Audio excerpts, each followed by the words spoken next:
কি ব্যাপার, পুরো টিম নিয়ে বিয়ে খেতে চলে আসছো? তা আজকের দিনে পুলিশের পোশাক কেন?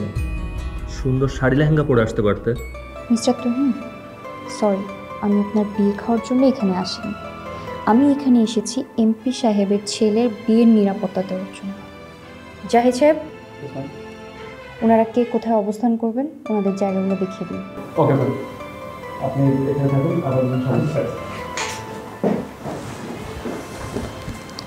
আপনার কাছে একটা রিকোয়েস্ট ছিল, অন্য সবাই যে যেখানেই থাকুক না কেন, আপনি পুরো বিয়েতে আমার পাশাপাশি থাকবেন। জি, আমি চেষ্টা করব। এই শোনো, এদিকে আসো।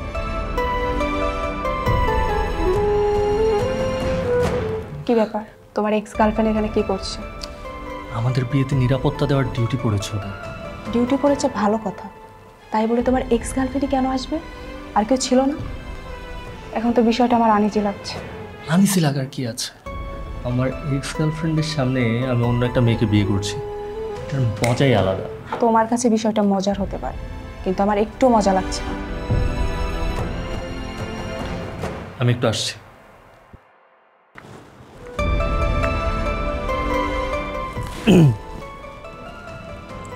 কি অফিসার, কেমন লাগে?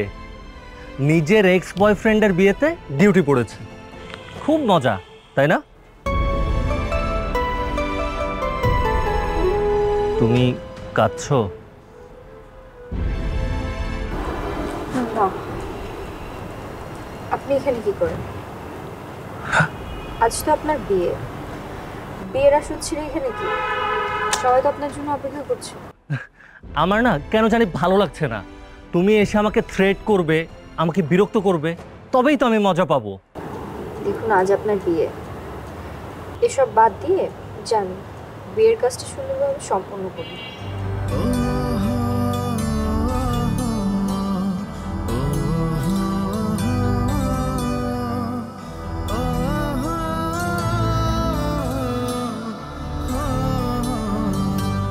বাবা, তোমার সাথে আমার একটা কথা ছিল। কি কথা বল? আমি হিয়াকে বিয়ে করতে পারবো না, আর এটাই আমার সিদ্ধান্ত। এখন তোমাদের যা খুশি করতে পারো। আরে এগুলো কি বলছিস তুই? কি পাগলামি করছিস? আমি তো কিছুই বুঝতে পারছি না। পাগলামি ওর ডান্ডা বাড়ি পড়লে সব পাগলামি চলে যাবে।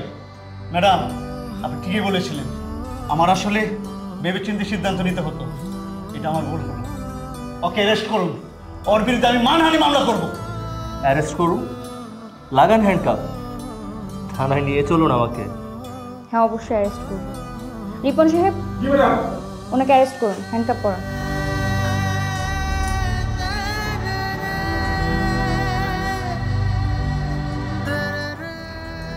স্যার, আসি। আসসালামু আলাইকুম।